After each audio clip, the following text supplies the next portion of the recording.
हाँ भाई, तो ऑल्टरनेटिंग करंट से पहले सबने डीसी करंट पढ़ा होगा। डायरेक्ट करंट सबको पता है। अगर हम किसी बैटरी में कुछ 12 वोल्ट की बैटरी में कोई रजिस्टर लगाते हैं 6 ओम का, तो ये बैटरी कितना करंट देती है? करंट इक्वल टू होता है V/R। मतलब ऐसा कोई ना होना चाहिए जिसको ये नहीं पता। I इक्वल टू V/R होता है। V12 R6, तो करंट कितना आएगा? 2 एम्पियर। तो ये हमने कब पढ़ा है? जब डीसी सर्किट पढ़ा था करंट इलेक्ट्रिसिटी में। इतनी बात मुझे लगता है सबको पता है, नहीं? अच्छा बताओ, ये बैटरी लगी है, रजिस्टर भी लगा है, दोनों में से कोई बदल नहीं रहा है। तो जैसे जैसे समय बीतेगा तो करंट का मैग्नीट्यूड बढ़ेगा, घटेगा या वही रहेगा? मैंने साफ साफ बोल दिया, VR फिक्स्ड है, ना V बदलेगा ना R बदलेगा, तो I भी नहीं बदलेगा। I क्या रहेगा? This implies I fixed.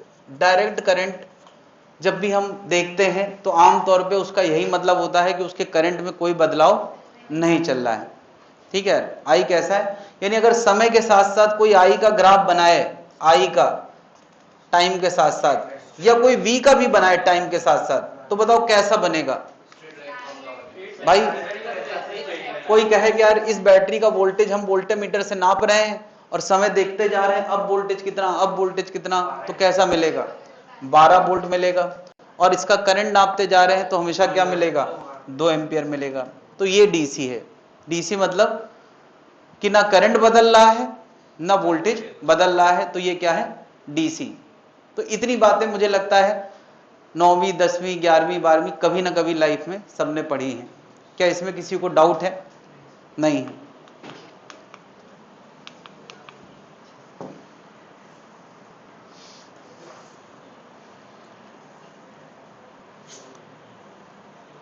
ठीक है, तो मैंने यार यहां पे एक बैटरी दिखाई है,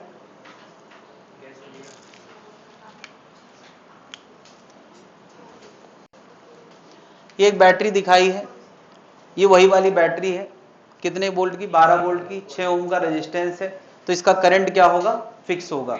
ये मैंने यहाँ पे, तुम चाहे इसको करंट कह लो चाहे इसको वोल्टेज कह लो। क्या उसका ग्राफ बिहेवियर I और V का ऐसे ही होगा कि नहीं? समय के साथ साथ इसमें कोई बदलाव नहीं आएगा। जितना करंट है उतना करंट फिक्स रहेगा। सोचो, तुम इमेजिन करो, एक ऐसी बैटरी है जिसके अंदर यह क्षमता है कि कभी इस तरफ लग जाए, कभी इस तरफ लग जाए, फिर कभी इस तरफ, कभी इस तरफ। न सिर्फ इतनी बात, साथ साथ उसके अंदर एक और फीचर है, क्या? कि वो अपने मैग्नीट्यूड को भी बदल सकती है। जैसे अभी ये 12 वोल्ट की बैटरी है, सोचो ये 12 से 11 10 9 8 7 6 5 0 हो जाए, कुछ देर बाद इधर से 1 2 3 करके 12 तक हो जाए, फिर 12 11 9 होते होते 0 हो जाए, फिर उस तरफ से। ऐसा कोई बैटरी हम बना पाए, है ना? नहीं बना पाए तो कम से कम महसूस करें। ऐसी कोई बैटरी है जिसकी पोलैरिटी लगातार चेंज हो रही। देखो यार, 1 2 3 करके 4 करके कितनी हो गई? 12। फिर 12 से घटते घटते 8 9 6 5 4 0, फिर 0 0 1 2 3 4, क्या 12, फिर क्या 11 9 8 7 6 5 0, फिर क्या? ऐसे। ऐसा हम इमेजिन करें कि कोई बैटरी हो जो बार बार अपनी पोलैरिटी इधर से उधर बदलाव कर सके, तो फिर वो क्या हो जाएगा? एसी। ये क्या है? एसी है, जिसको हमें पढ़ना है। यानी हमारे घर में जो सप्लाई आती है वो इस तरह की आती है। हालांकि ये फ्लैक्चुएशन इतना स्लो नहीं होता जितना स्लो मैंने दिखाया है। कितना तेज होता है पता है? यानी ये वेरिएशन इस वायर के अक्रॉस, यानी वायर के अक्रॉस एक बैटरी जैसा माहौल होता है, और वो बैटरी जैसा माहौल, ये जो तुम्हें दिख रहा है बैटरी जैसा माहौल, वो 1 सेकंड में 50 बार फ्लैक्चुएट करता है। और एक फ्लैक्चुएशन का मतलब क्या है?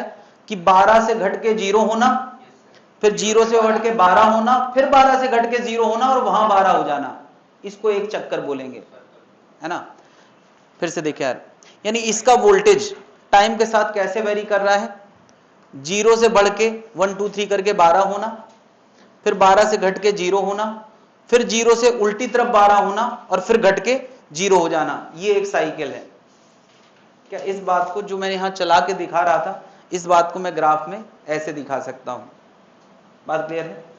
फिर 0 से बढ़ के 12 हो जाना, फिर 12 घट के 0 हो जाना, फिर -12 हो जाना, फिर 0 हो जाना। ऐसा बिहेवियर अगर किसी वोल्टेज का है तो इसको हम क्या बोलेंगे, ऑल्टरनेटिंग वोल्टेज। ये क्या है, ग्राफ है ऑल्टरनेटिंग वोल्टेज का। अगर मैंने ये वोल्टेज का ग्राफ दिखाया है और ऐसे नेचर का है तो हम कहेंगे ये साइनोसाइडल वोल्टेज है, और अगर ये करंट का होता तो हम कहते हैं ये साइनोसाइडल करंट है ना। तो ऐसा फ्लक्चुएशन, एसी का मतलब है कि जिससे जो वोल्टेज आए वो साइनोसाइडली बदलती हुई हो, या करंट आए वो भी साइनोसाइडली बदलता हुआ हो। नहीं, यानी यार ये जो वोल्टेज है वो साइन का फंक्शन है, कुछ इस तरह का, E naught sine something into t, ऐसा नेचर का। या करंट है तो वो कैसे नेचर का है, I naught sine something into t. इस नेचर का अगर करंट सर्किट में देखा जाएगा या इस नेचर का यहां वोल्टेज देखा जाएगा तो हम उसको क्या बोलेंगे, साइनोसाइडल। अंतर समझ पा रहे हैं? डीसी में समय के साथ साथ ना करंट बदलता है ना वोल्टेज बदलता है, और जो हम अभी पढ़ रहे हैं ऑल्टरनेटिंग सप्लाई, उसमें वोल्टेज भी बदलता है तो करंट भी बदलेगा। अरे ये तो बनी बात है। क्या बताओ, करंट बराबर क्या होता है, वोल्टेज अपॉन रेजिस्टेंस। कुछ लोग कंफ्यूज ना हो, ये ई भी वोल्टेज ही है, ईएमएफ लिखने का तरीका। तो बताओ आई इक्वल टू क्या होगा, E naught sine something t upon R. क्या बात समझ रहे हैं? तो अगर वोल्टेज साइनोसाइडल है तो करंट भी उसी नेचर का आएगा कि नहीं, इसी का नाम मैंने क्या लिख दिया है, आई नॉट। ये पहले तो अंतर समझ लें, पहले और अब में क्या अंतर है, कोई दिक्कत है? अब बात आती है कि ये वोल्टेज आता कैसे है, तो इसकी मैं थोड़ी सी बात करूंगा, और इसमें जो जो टर्म इन्वॉल्व होने वाले, ये समथिंग जो इन्वॉल्व हुआ है, ये सब क्या चीजें हैं, ये थोड़ा अभी हम लोग जानेंगे। ये अंदर ओमेगा टी आने वाला है, ये सब क्या है इसको हम लोग समझेंगे। इतनी बात मेरे ख्याल से सब लोग समझ सकते हैं, नोट कर सकते हैं, नहीं नोट करेंगे?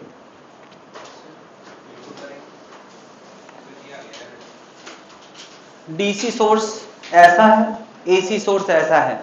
डीसी में वोल्टेज एक नंबर होता है, एसी में वोल्टेज एक फंक्शन होता है ना।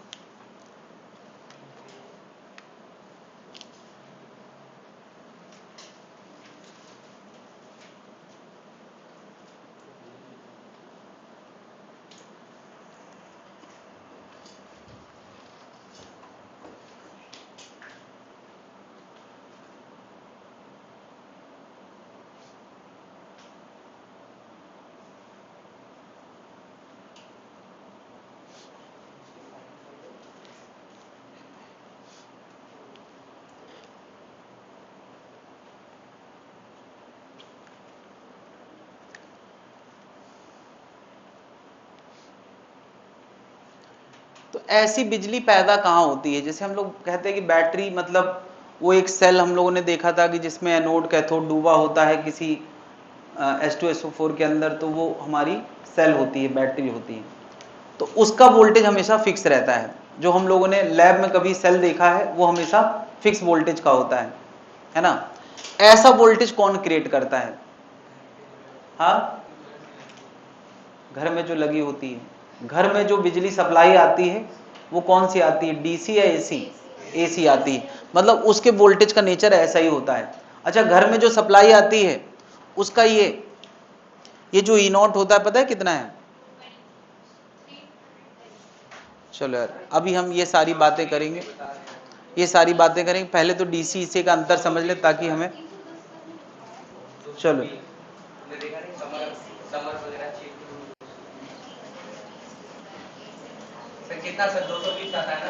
ई नॉट की वैल्यू 310 है, वो रूट मीन स्क्वायर होता है, वो अभी हम लोग जानेंगे। हाँ भाई, इतनी कहानी में किसी को कोई दिक्कत है? नोट कर लिया है सबने? तो ऐसी बिजली पैदा कैसे होती है, ये पैदा करने का ये अरेंजमेंट है। ये अरेंजमेंट बहुत सिंपली फॉर्म में दिया गया है। एसी जनरेटर यानी बिजली पैदा करने का ये यंत्र है। इसमें क्या क्या है, एक नॉर्थ पोल है, एक साउथ पोल है। नॉर्थ पोल साउथ पोल क्या देता है, मैग्नेटिक फील्ड लाइंस देता है, ऐसे मैग्नेटिक फील्ड देता है। और मैग्नेटिक फील्ड, इस रीजन में मैग्नेटिक फील्ड है और एक कॉइल उसी मैग्नेटिक फील्ड में घूम रही है। तो फैराडे का लॉ क्या है कि अगर किसी कॉइल से पास करने वाला फ्लक्स चेंज होता है तो उस कॉइल के अक्रॉस ईएमएफ आता है। तो कॉइल के अक्रॉस मतलब कॉइल के किनारों में। तो कॉइल के किनारे कहाँ हैं, देखो यार, कॉइल का किनारा एक इधर है जो इससे चिपका है, इसके अंदर ही अंदर घूम रहा है। कॉइल का दूसरा किनारा, कॉइल का दूसरा किनारा देखो, ये इधर से आया है, इधर से, ये इससे बिल्कुल नहीं चिपका है। ये कॉइल का ये जो किनारा है ये बिल्कुल अलग से आया है और इसके अंदर अंदर घूम रहा है। ठीक है, अब ये अंदर अंदर घूमना क्यों जरूरी है भाई, हमें इस किनारे और इस किनारे के बीच में ही तो वोल्टेज मिलना है, तो इनको दूर दूर रहना जरूरी है। अगर हम ये ना लगाते तो ये आपस ही में एक दूसरे पे लिपट जाते, ये वायर और ये वायर, तो क्या जो वोल्टेज डिफरेंस है वो खत्म ही हो जाता, ये कॉइल ही बेकार हो जाती।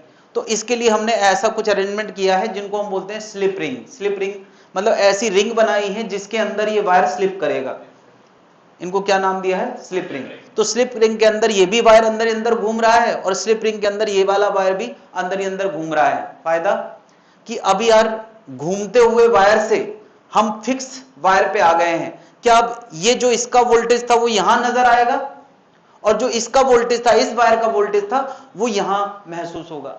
क्या जो भी वोल्टेज डिफरेंस कॉइल में आ रहा था वो वोल्टेज डिफरेंस क्या इनके अक्रॉस आने लगा कि नहीं।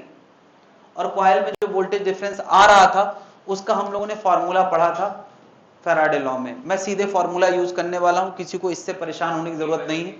ईएमएफ का फॉर्मूला आया था N B A omega sine omega T. ये फॉर्मूला हम लोगों ने पढ़ा था कि नहीं पढ़ा, किसकी, हाँ उसी में पढ़ा था हम लोगों ने। भाग क्या है उसका, भूल गए थे क्या, गुड, खाना मिला, ठीक, सारा ध्यान खाने में रहता वरना।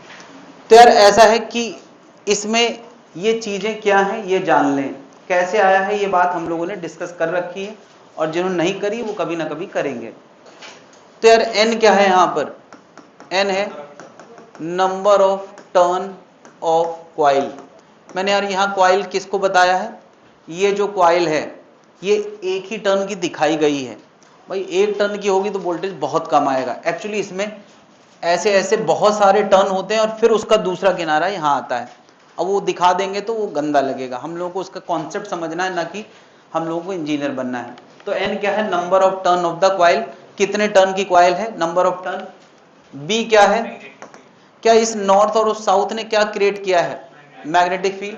तो जितनी मैग्नेटिक फील्ड इंटेंसिटी है बी वही है मैग्नेटिक फील्ड इंटेंसिटी। इसकी यूनिट किस में होती है, टेस्ला में।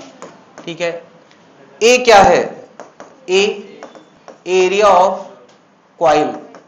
क्या बताओ ये एरिया, अगर ये रेक्टेंगुलर कॉइल है तो लंबाई इंटू चौड़ाई होगी, अगर ये सर्कुलर कॉइल है तो पाई आर स्क्वायर होगा। कुल मिला के कोई एक कॉइल है जो मैग्नेट के बीच में घूम रही है उसका ये क्या है, एरिया। ओमेगा क्या है, ओमेगा है एंगुलर वेलोसिटी ऑफ कॉइल। इसको हम लोग एंगुलर फ्रीक्वेंसी नाम भी देंगे इस टॉपिक में। क्या क्या, एंगुलर वेलोसिटी या एंगुलर फ्रीक्वेंसी। क्या बताओ, मैंने कहा कि ये कॉइल घूम रही है, तो घूम रही है तो कितना एंगल घूम रही है पर सेकेंड, ऐसी बात करी जा सकती कि नहीं, है ना।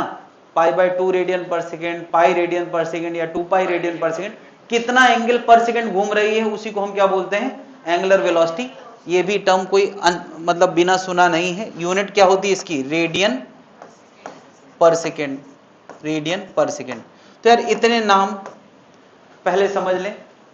क्या बताओ, जब ये कॉइल घूम रही होगी तो इसके नंबर ऑफ टर्न फिक्स रहेंगे या बदलेंगे,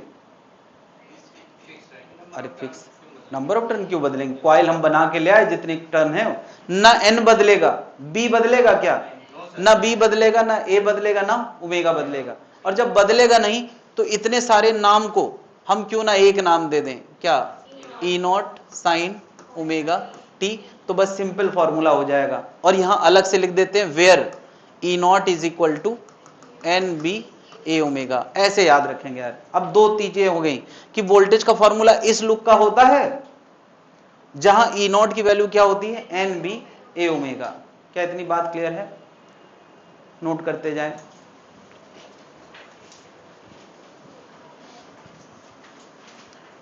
जो नहीं लिखा है वो नोट कर लें, और जिन लोगों के पास शीट है वो लोग नोट कर लें।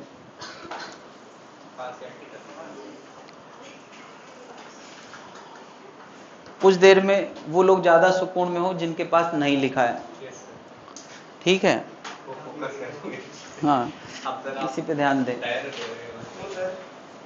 कुछ नहीं वो सर, तुम समझ नहीं रहे। क्रम व्रम थोड़ा आगे पीछे हो जाता है ना, मतलब हाँ, आगे पीछे, कभी कुछ कभी कुछ। दुनिया में कुछ भी फिक्स नहीं है, हमेशा चीजें बदलती रहती हैं। लोग बहुत बदलते हैं, बहुत एक्सपीरियंस है सर। और मैं तो हर साल बदलता हूँ, अपने आप को हर साल बदलता रहता हूँ। और इसी वजह से नोट्स फिक्स नहीं रहते हैं। बदलना ही चाहिए इंसान को, और अच्छा होना चाहिए हर साल। यस, हर चीज पॉजिटिव साइड जाना चाहिए। अब ये थोड़ी कि बदलना है तो सुपर विलेन बनना है, धीरे धीरे विलेन बनने की तैयारी चल रही है, ये थोड़ी है। सुपर हीरो बनना है, धीरे धीरे हीरो बनने की तैयारी हो रही है, इस तरह से मतलब।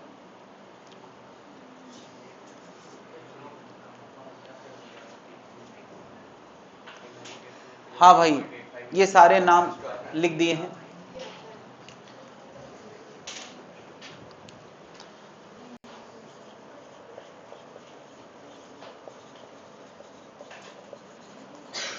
तो ये एक नाम है वोल्टेज एम्पलीट्यूड, जिसको अभी अभी मैंने ई नॉट लिखा है, वो क्या है, वोल्टेज एम्पलीट्यूड। क्या बताओ, इस फॉर्मूले में E equal to E naught sine omega T में क्या चीज ऐसी है जो समय के साथ बदल रही है? ये अंदर वाली चीज नहीं, ये तो फिक्स है ना।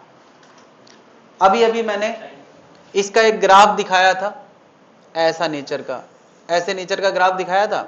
तो ये जो हाइट ई नॉट है वो ये यही हाइट है, ये भी क्या है, ई नॉट है।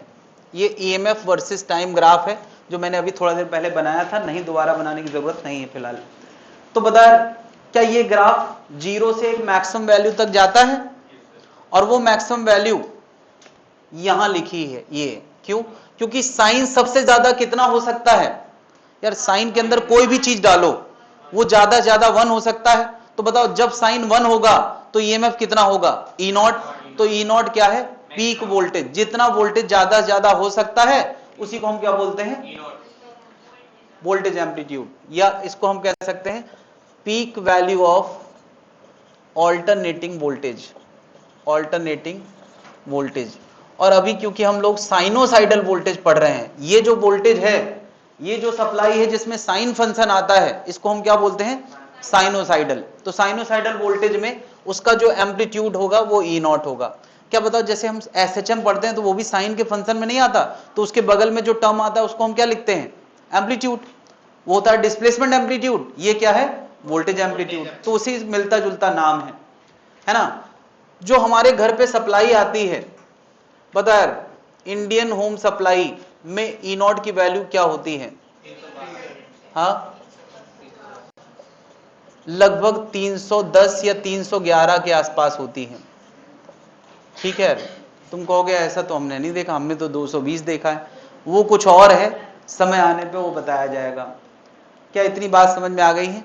ई नॉट का पर्सनल फार्मूला है, कोई बताए ई नॉट का पर्सनल फार्मूला क्या है, एन बी ए ओमेगा। अभी अभी बता दिया गया है, एन क्या है, बी क्या है, ए क्या है, ओमेगा है, ई नॉट, सॉरी। अगला नाम है करंट एम्पलीट्यूड। करंट एम्पलीट्यूड मैंने उसको क्या बोला है, आई नॉट। बता, जैसे यार पीक वैल्यू ऑफ वोल्टेज को हम वोल्टेज एम्पलीट्यूड कह रहे हैं, तो फिर इसका क्या नाम है? Peak value of current. किसी सर्किट में, एसी सर्किट में ज्यादा से ज्यादा कितना करंट आ सकता है उसको हम क्या बोल रहे हैं? Current amplitude. और करंट एम्पलीट्यूड क्या होगा? आई नॉट क्या होगा? ई नॉट बाई आर या N B A omega by R, ऐसे लिख सकते हैं कि नहीं? ये पीक वोल्टेज है तो ये क्या हो गया? पीक करंट हो गया। वोल्टेज अपॉन रेजिस्टेंस क्या होगा? करंट होगा। बात क्लियर है भाई? क्या बताओ, हम लोगों ने अभी अभी बात करी थी, अगर वोल्टेज ऐसा होता है तो वोल्टेज में रेजिस्टेंस से डिवाइड कर दो तो क्या आ जाता है? करंट। तो बस वो क्या आ गया? Peak value of current. क्या करंट के फॉर्मूले में साइन के बगल में जो आया है उसी का नाम हमने क्या लिख दिया है? I not. वही क्या है? Peak value of current. क्या इस बात पे किसी को कोई आपत्ति, कोई दिक्कत है? अगला नाम एंगुलर फ्रीक्वेंसी, या समटाइम्स इसको हम और क्या कहते हैं? Angular velocity of coil. एक ही चीज है, एंगुलर वेलोसिटी ऑफ कॉइल को ही हम क्या बोल देते हैं? Angular frequency. हम लोगों ने यार जब कभी ये डेरिवेशन किया था तो एक बात करी थी कि कोई कॉइल अगर लगातार घूम रही है ओमेगा रेडियन पर सेकेंड से, ओमेगा रेडियन पर सेकेंड से, मान लिया t इक्वल टू 0 पे ये कॉइल सीधे थी, तो ओमेगा रेडियन पर सेकेंड से घूमने वाली कॉइल t टाइम में कितना एंगल घूम जाएगी? कितना घूम जाएगी? Omega T. थीटा बराबर क्या? Omega T. ठीक है, तो यहां पर यार थीटा होता है, थीटा को हम नाम देते हैं, एंगल दे सकते हैं, बिल्कुल इसको एंगल ऑफ द कॉइल बोल सकते हैं, या एक और नाम होता है फेज। दो नाम है यार इसके। क्या? एंगल ऑफ कॉइल, या इसी का और क्या नाम है? Phase at T equal to T. T equal to T. देखो यार, ओमेगा फेज बदलने की रफ्तार है, यानी पर सेकंड कितना बदल रहा है वो ओमेगा है, तो टी टाइम में कितना बदल जाएगा? Omega T. नहीं, एक्चुअल में चीज थीटा ही है। थीटा सही माने में कोई चीज है जिससे हम फैमिलियर हैं, जिसका हम मेजरमेंट करना जानते हैं, नहीं। लेकिन थीटा पर सेकंड कितना बदल रहा है उसको ओमेगा बोलते हैं, टी टाइम में कितना बदलेगा? Omega T. क्या बात समझ में आ रही है? तो ये दोनों एक दूसरे से रिलेटेड चीज है। एंगल ऑफ द कॉइल या फेज को हम लोग थीटा लिखते हैं, और फेज पर सेकंड को हम क्या बोलते हैं? ओमेगा। ओमेगा को क्या कह सकते हैं? फेज बदलने की रफ्तार पर यूनिट टाइम, या एंगल बदलने की रफ्तार पर यूनिट टाइम। क्या बात समझ गए हैं? तो इसको हम क्या कह सकते हैं? Angular velocity per unit time, या rate of change of phase. Rate of change of phase per unit time, ऐसे कह सकते हैं। या दूसरा नाम rate of change of angle, rate of change of angle of coil per unit time. दोनों ही बातें हम लिख सकते हैं। पर सेकंड कितना बदल रहा है, दैट इज ओमेगा। यूनिट क्या होगी इसकी? रेडियन पर सेकंड। तो फेज कितना हो जाएगा? ये बनी बात है यार, अगर t इक्वल टू 0 पे 0 है तो t टाइम में कितना हो जाएगा? Omega T. इसका मतलब है total angle covered by coil, या इसका नाम टोटल फेज भी हो सकता है। Total phase in T time, covered in T time.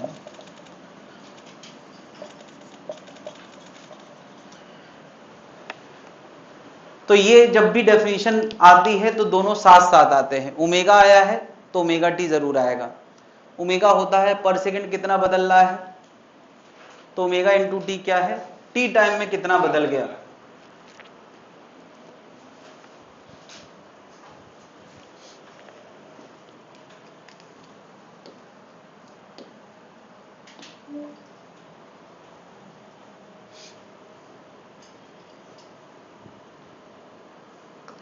Graph में यार बता सकते हैं कि ओके, एक नाम और आने वाला है, टाइम पीरियड।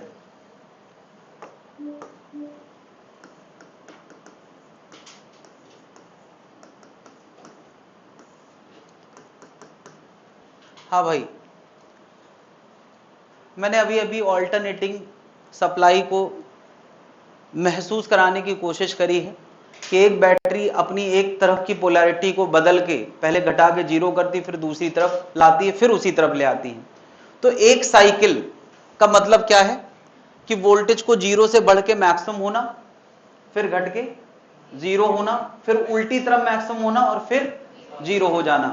तो जितनी देर में एक साइकिल पूरी हो जाती है वोल्टेज की, जितनी देर में वोल्टेज की एक साइकिल पूरी हो जाती है, उतनी देर में वो जो घूमती हुई कॉइल है उसकी भी एक साइकिल पूरी हो जाती है। मतलब यहां से चली थी कॉइल और दोबारा यहीं आ गई। ये कॉइल पूरा एक चक्कर लगा के फिर से कहां आ गई, यहीं आ गई। तो जितनी देर में कॉइल अपना एक चक्कर लगाती है उतनी देर में वोल्टेज भी अपना एक चक्कर पूरा कर लेता है। तो चाहे आप ऐसे कह लो कि कॉइल के एक रिवॉल्यूशन पूरा करने का टाइम पीरियड है, या कह सकते हो वोल्टेज का अपना एक ऑसिलेशन पूरा करने का टाइम क्या है, टाइम पीरियड है ना। Time taken by coil to rotate one revolution, एक रिवॉल्यूशन पूरा होने का टाइम, या हम कह सकते हैं कि वोल्टेज को जीरो से बढ़ के मैक्सिमम होना फिर जीरो होना, वोल्टेज की एक साइकिल पूरे होने का टाइम, है ना। Time of one voltage slash current cycle. क्या बताओ वोल्टेज की साइकिल और करंट की साइकिल अलग अलग हो सकती है क्या, मुझे बताओ। जितनी देर में ये साइन जीरो से बढ़ के मैक्सिमम और घट के जीरो फिर निगेटिव फिर जीरो होगा, क्या उतनी देर में करंट के साथ भी तो वही सब कुछ होगा। जैसी साइकिल वोल्टेज की होती है वैसे ही साइकिल, है ना। मतलब इस ग्राफ में अगर मुझे टाइम पीरियड दिखाना हो तो देखो यार, ये ईएमएफ टाइम ग्राफ है, तो इसको मैं एक टाइम पीरियड दिखाऊंगा। क्यों, इतनी देर में एक साइकिल पूरी हो गई। तो फिर ये क्या हो गया, दो टाइम पीरियड। ऐसे यार हम आगे बढ़ते जाएंगे तो दो टाइम पीरियड। बताओ ये कितना हो गया, t/2। ये कितना हो गया, 3t/2। ये कितना हो गया, क्या ये हम साइकिल में दिखा सकते हैं, नहीं। एक और नाम इन्वॉल्व होने वाला है।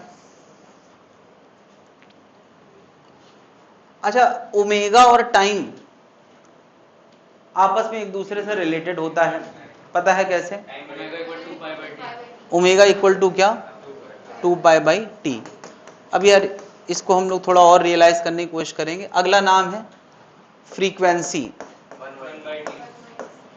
फ्रीक्वेंसी क्या होता है, number of revolution of coil per unit time या पर सेकेंड। आमतौर पे टाइम सेकेंड ही लेते हैं। Number of revolution per unit time या number of voltage slash current cycle per unit time, दोनों एक ही बातें हैं, है ना। अगर मैं कह रहा हूं कि एक सेकंड में वोल्टेज और करंट की 10 साइकिल होती हैं, तो एक साइकिल कितने समय में होगी यार, एक सेकंड में 10 साइकिल, तो एक साइकिल 1/10 यानी 0.1। क्या ये बात सबको समझ में आती है कि टाइम पीरियड और फ्रीक्वेंसी कैसे एक साइकिल के टाइम को हम टाइम पीरियड बोलते हैं, और नंबर ऑफ साइकिल एक सेकंड में कितनी हुई है उसको हम, तो टाइम पीरियड और फ्रीक्वेंसी कैसे रिलेटेड होते हैं, frequency equal to 1/, time period. क्या बात समझ रहे हैं। अगर मैं 0.1 सेकेंड का टाइम पीरियड चूज करता हूं, टी की जगह क्या रखता हूं 0.1, तो फ्रीक्वेंसी कितनी आएगी 10, यानी 10 रिवॉल्यूशन पर सेकेंड, मतलब 0.1 सेकेंड का एक रिवॉल्यूशन। क्या ये बात जस्टिफाइड है कि नहीं है ना। अच्छा बताओ, एक साइकिल जब पूरी होती है किसी सर्कुलर मोशन की, तो कितना एंगल कवर होता है, एक साइकिल 2π एंगल। तो अगर n साइकिल पर सेकेंड हो रही हैं, स्मॉल n साइकिल पर सेकेंड या न्यू साइकिल पर सेकेंड, न्यू मैंने सिंबल यूज किया, इसको न्यू या f भी कभी कभी यूज होता है, न्यू या f, न्यू साइकिल पर सेकेंड कवर हो रही हैं, तो कितना एंगल पर सेकेंड कवर होगा, 2π इंटू न्यू पर सेकेंड, होगा कि नहीं। क्या बताओ 2π रेडियन पर 2π रेडियन एक साइकिल में, तो न्यू साइकिल पर सेकेंड अगर कवर हुई तो क्या होगा 2π इंटू न्यू रेडियन पर सेकेंड, होगा कि नहीं। अच्छा ये रेडियन पर सेकंड मतलब मैं किसकी बात कर रहा हूँ, ओमेगा। तो ओमेगा इक्वल टू क्या आ गया 2 पाई इंटू फ्रीक्वेंसी, और फ्रीक्वेंसी इक्वल टू क्या है 1 अपॉन टाइम पीरियड, तो ये जस्टिफाइड होना चाहिए। ये दोनों भी चीजें जस्टिफाइड है। हमारे घर में जो सप्लाई आती है उसकी फ्रीक्वेंसी कितनी होती है पता है? हाँ, new at Indian home supply is 50 hertz. यार ये स्टैंडर्ड है।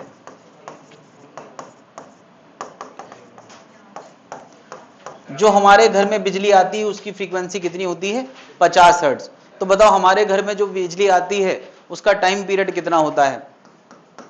हाँ, यानी कितना आ गया 0.02 सेकेंड।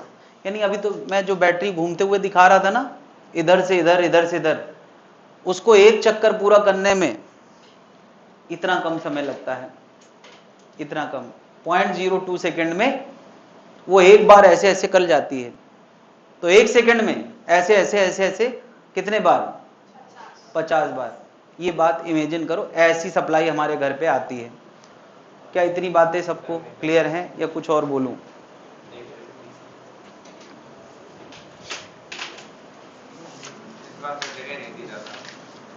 हाँ, इसीलिए मैं कह रहा था कि इंसान बदलता रहता है, पूरी कहानी इसीलिए।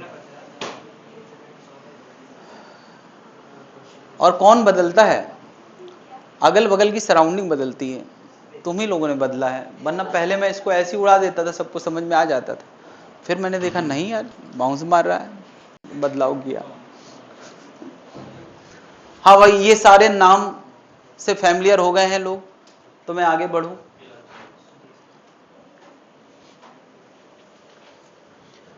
तो यार यहां सब कुछ बदलता हुआ है। अगर एक शब्द में बोलें तो डीसी में सब कुछ फिक्स था और एसी में सब कुछ बदलता हुआ है। और जब भी बदलता हुआ होता है तो मन में पता नहीं क्यों हम लोगों को एक चाहिए, एक बताओ, इतना सारा ना बताओ। और उस एक को बताने के चक्कर में कुछ नए नाम इन्वॉल्व होते हैं। जैसे मैं कह दूं कि एक बस यहां से कानपुर जाती है, लखनऊ से कानपुर 3 घंटे में। भाई रहता है यार मेरा, कहीं और का एग्जाम्पल क्यों नहीं? तो अगर मेरा अपना घर है यार, हाँ भाई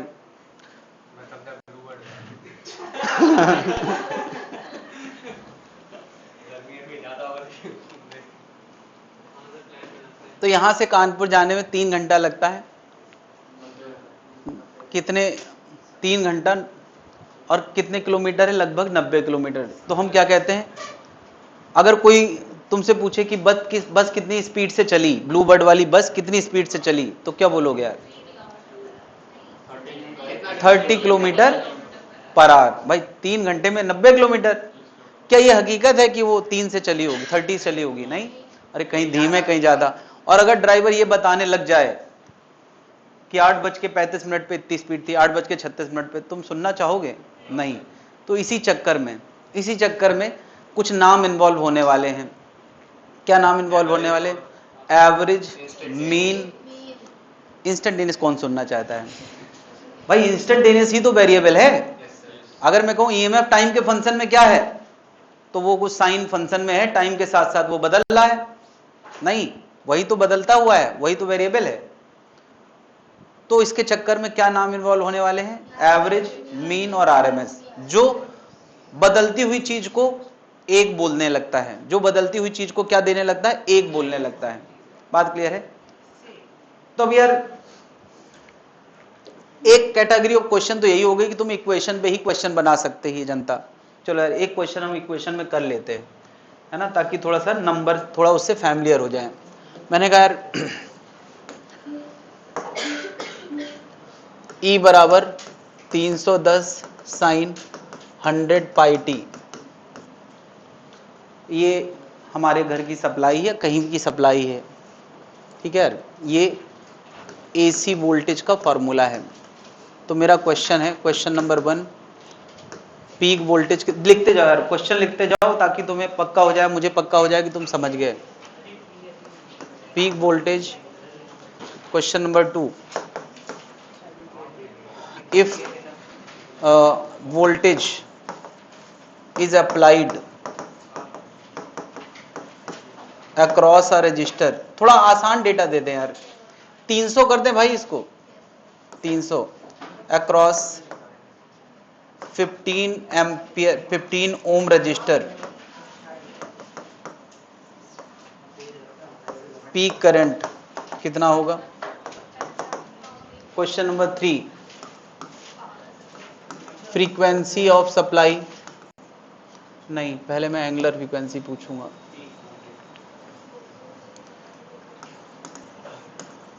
एंगुलर फ्रीक्वेंसी ऑफ सप्लाई, चौथा फ्रीक्वेंसी ऑफ सप्लाई, पांचवा टाइम पीरियड ऑफ सप्लाई, और छठवां phase in t equal to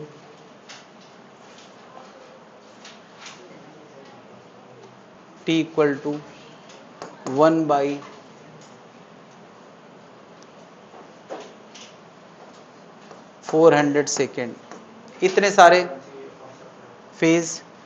सातवां voltage in t equal to 1/400 second, इतने सारे क्वेश्चंस हैं। हाँ हाँ, इसीलिए मैं कह रहा था यार कि अपने नोट्स जिंदाबाद, ये सब फालतू की चीजें यार। हाँ भाई करते जाएं, जितनी देर सोचोगे उतनी देर में क्वेश्चन खत्म हो जाएगा और मैं सोल्यूशन बताना शुरू कर दूंगा। कितने लोगों ने कर लिए सारे क्वेश्चंस? वेरी गुड, बहुत बढ़िया, और लोग भी करें।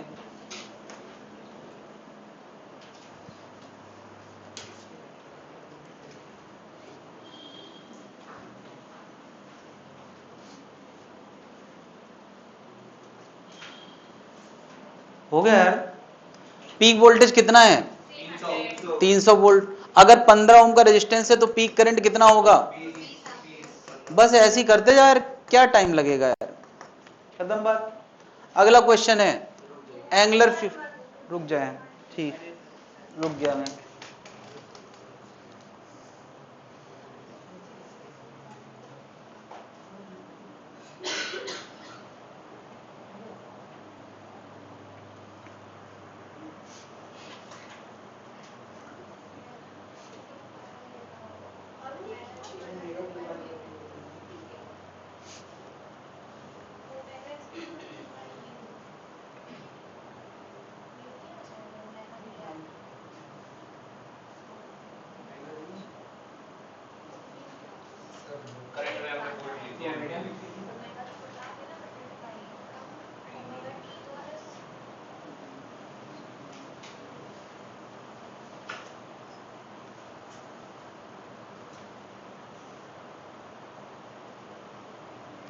हाँ भाई चलो, और मैं थोड़ी मदद कर देता हूँ। ओमेगा कितना? एंगुलर फ्रीक्वेंसी ओमेगा होता है क्या? टाइम के बगल में ओमेगा लिखा होता है, कितना है? 100 पाई रेडियन पर सेकेंड। कितने लोगों ने लिख लिया यार मुझसे पहले? नहीं लिखा है तो लिखो यार मुझसे पहले पहले, चलो। फिर भी वो क्रेडिट नहीं लेना चाह रही और तुम क्रेडिट लेना चाह रहे हो। अपना अपना करो यार।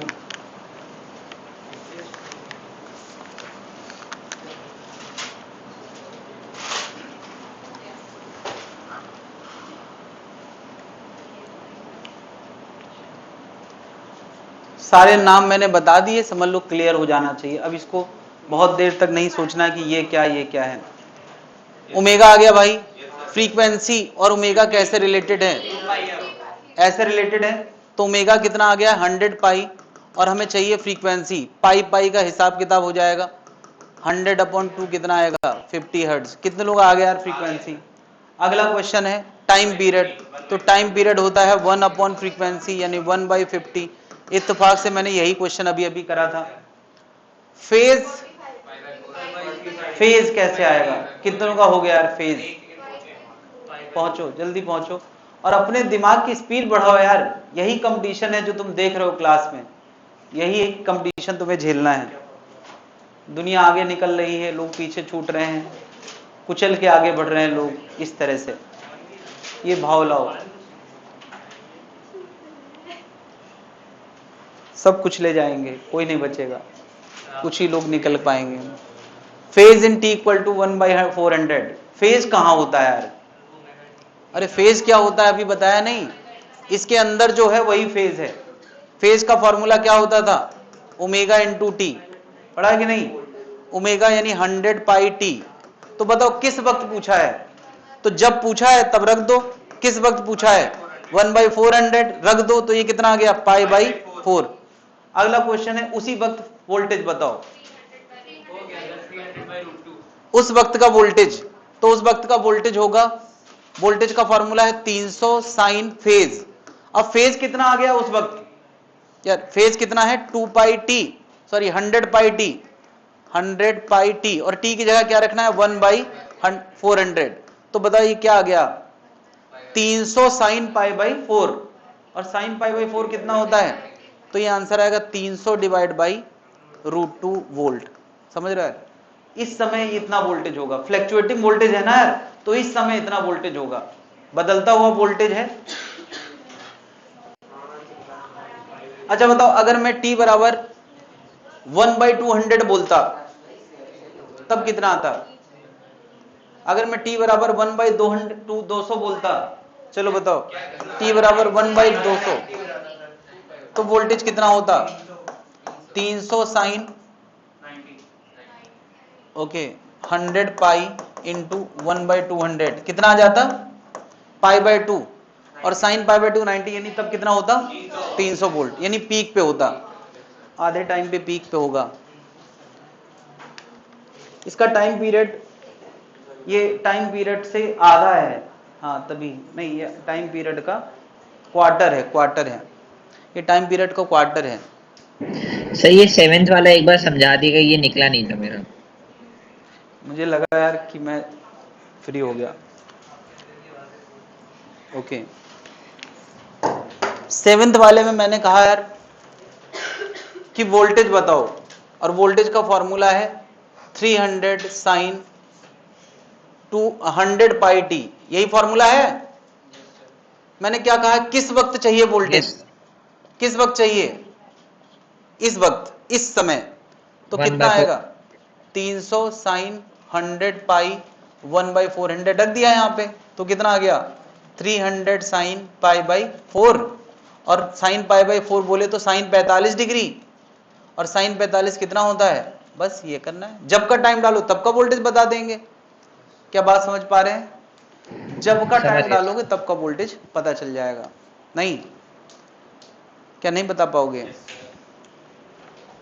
t बराबर इसकी फ्रीक्वेंसी 1/100 पे कितना आएगा? ये देखो 0.01 सेकेंड है, 0.01 सेकेंड। बताओ ईएमएफ कितना आएगा? 300 साइन 100 पाई इंटू 1/100 कितना आएगा? 0 आएगा। साइन 180 0। अच्छा बताओ t बराबर 0 पे ईएमएफ कितना आएगा? t बराबर 0 पे ईएमएफ कितना आएगा? 0। मैं यार एक चीज यहां दिखाना चाहता हूं, t बराबर 0 पे ईएमएफ कितना है? 0। फिर कितना है? 0.1 सेकेंड में 0, 0.1 सेकेंड में, और 0.2 सेकेंड में कितना होगा? 0.2 सेकेंड में अगर यहां 0.2 सेकेंड डालते, 0.02 तो साइन 2 पाई आएगा, तो फिर से क्या हो जाएगा? 0। अच्छा 0.1 का आधा 0.01/2 कितना आएगा? ये भी तो निकाला है हमने। ये बेसिकली 1/200 पूछ रहा हूं मैं। 1/200 पे कितना था? 300। ये देख रहे हो यार, ये वही जानकारी दे रहा है। जैसे जैसे हम टाइम डालते जा रहे हैं तो वैसे वैसे हमें बता रहा है कि 1/200 पे 300 है, 0 पे 0 है, फिर 300 है, फिर 0 है। अगर कोई बताओ 15 पे निकालेगा तो क्या आएगा, वो आएगा -300। और फिर क्या बताओ, मैंने एक जगह ऐसा भी पूछा है जब कितना था, एक जगह ऐसे भी पूछा है जब कितना था 300/√2। तो ये कौन सा डेटा निकल रहा है, इसको थोड़ा सा दिमाग में बनाएं। हम ईएमएफ के फॉर्मूले से हर वक्त का हाइट पता कर सकते हैं, वो पॉजिटिव भी हो सकती है, नेगेटिव भी हो सकती है। उसी ग्राफ के बारे में जानकारी मिल रही है। क्या ये बात क्लियर है भाई? इसमें कुछ और बात करना है? क्लियर है?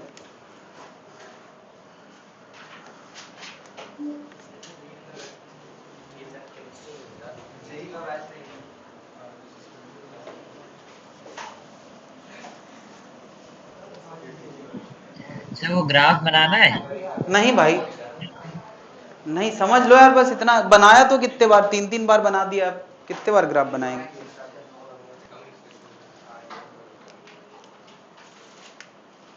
फ्लैक्चुएटिंग वैल्यू को एक वैल्यू देना,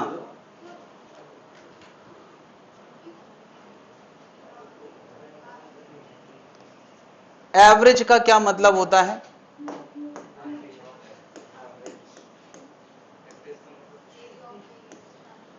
एवरेज का मतलब मैं अभी ग्राफिकली बताना चाहता हूं कि कोई भी वाई एक्स अगर ऐसे फ्लैक्चुएट कर रहा है, ऐसा कुछ बदल रहा है, कोई भी वाई एक्स ऐसे बदल रहा है,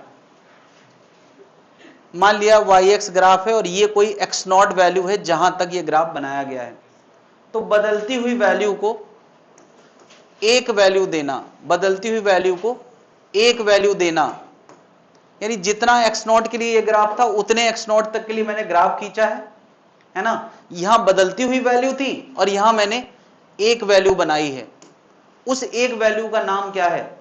एवरेज। बदलती हुई वैल्यू को एक वैल्यू देना इज व्हाट? एवरेज। ये बात समझ पा रहे हैं? दूसरी बात, यहां जगह छोड़ना है, अभी मैं पूरी बात पहले कर लूं। मीन का मतलब क्या है? मीन का मतलब ज्यादातर जगह पे तो एवरेज ही होता है, मगर इस टॉपिक में मीन का मतलब अलग है। मीन का मतलब है बदलती हुई चीज को निगेटिव ना सोचना। पहले तो यार ये ग्राफ इतनी देर के लिए निगेटिव था, उसको हमने क्या कर दिया, अगर ये ग्राफ वाई एक्स का था तो ये पता है किसका है? मॉड वाई एक्स का है, नहीं? ठीक है। अभी मैं कह रहा हूं कि इस बदलती हुई चीज को एक वैल्यू देना है, एक वैल्यू देना है सच दैट एक्स नॉट तक के लिए, सच दैट कि ये एरिया सेम रहे, ऐसी हाइट देना है। यहां भी वही था कि इन बदलती हुई चीज को एक हाइट देना है सच दैट कि ये एरिया और ये एरिया सेम बना रहे, नहीं? तो मुझे बताएं, क्या दोनों सेम चीजें हैं? दोनों सेम चीजें नहीं है। अच्छा मुझे बताएं, एवरेज ज्यादा बड़ा आएगा या मीन ज्यादा बड़ा आएगा?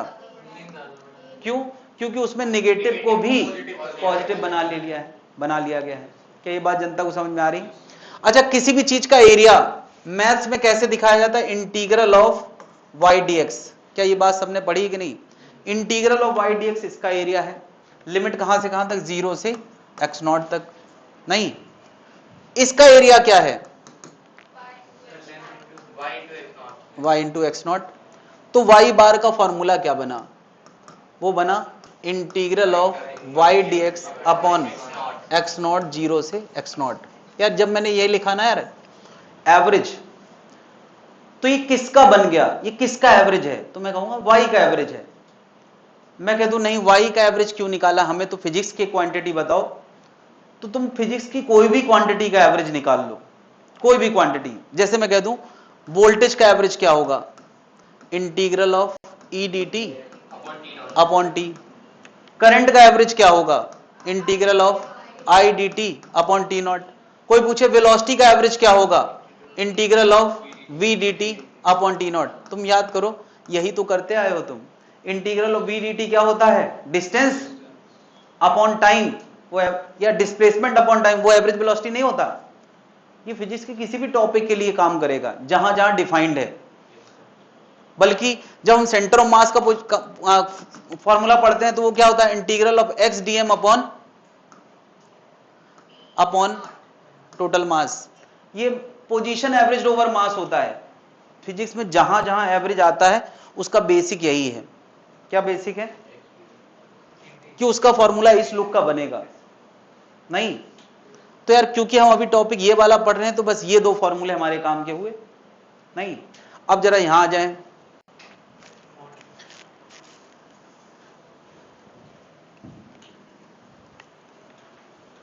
हाँ भाई, इसकी अभी जरूरत नहीं है ना, इसकी जरूरत है, लेकिन ये मैं पैटर्न बताने की कोशिश कर रहा हूं कि एवरेज का फॉर्मूला यही क्यों है। ये किसका फॉर्मूला है? y as a function of x का। ये ग्राफ किसका है? y के मॉड का ग्राफ है। नहीं तो बताओ इसका एरिया क्या होगा? Mod y dx। इसका एरिया यही होगा क्योंकि ये मॉड y का ग्राफ है। और ये एरिया किसके बराबर लिखना है? इस एरिया के। भाई मीन का मतलब क्या होता है? ऐसी हाइट लेना है जिससे ये एरिया क्या हो जाए, तो y mean into x not बराबर। तो बताओ y मीन का फॉर्मूला क्या बनेगा? Integral of mod y dx upon x not, 0 से एक्स नॉट, ये बनेगा। और अगर ये y मीन का है तो i मीन का क्या बनेगा? Integral of mod i dt upon, क्या समझ गए? ई मीन का क्या बनेगा? Integral of mod E dt 0 से टी नॉट। क्या ये बात समझ में आ गई? यही फॉर्मूला क्यों, पहले तो इसी का जवाब मिल जाए। फिजिक्स में जिसका भी मीन आएगा तो ये फॉर्मूला होगा, एवरेज आएगा तो ये फॉर्मूला होगा। और बहुत सारे टॉपिक ऐसे हैं जिसमें मीन और एवरेज में भेदभाव नहीं किया जाता है। बात क्लियर है भाई? कोई दिक्कत है? तो मीन स्क्वायर क्या होगा?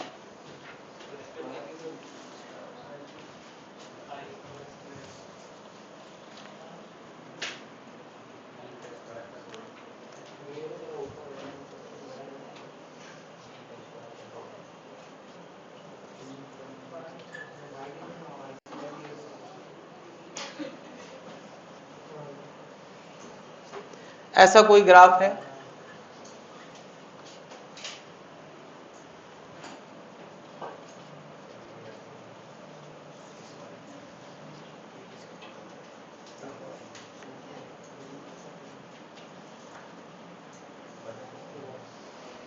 इतना पहले नोट कर लें, लिखा हुआ है, मत बताओ कि लिखा हुआ है, बाकी लोग को दुख होने लगेगा। लेकिन सब उल्टे सीधे सीक्वेंस में है, कोई फायदा नहीं है।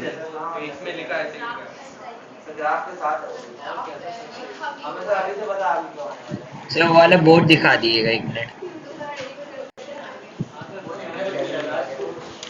स्क्रीनशॉट ले लो ना यार, ऑनलाइन का तो फीचर है यार, स्क्रीनशॉट भी ले सकते हैं। हाँ सर ले रहे हैं। नहीं तुम लोग यहीं पे ऐसे ऐसे किया करो, 3 उंगली से ऐसे करो तो अपने आप उतर जाएगा। ले लिए सर। क्या बस 5 मिनट और। y as a function of x का ये ग्राफ है।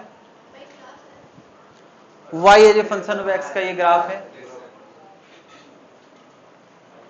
नोट कर लिया भाई? अगर ये y as a function of x है तो y स्क्वायर का ग्राफ कैसा होगा?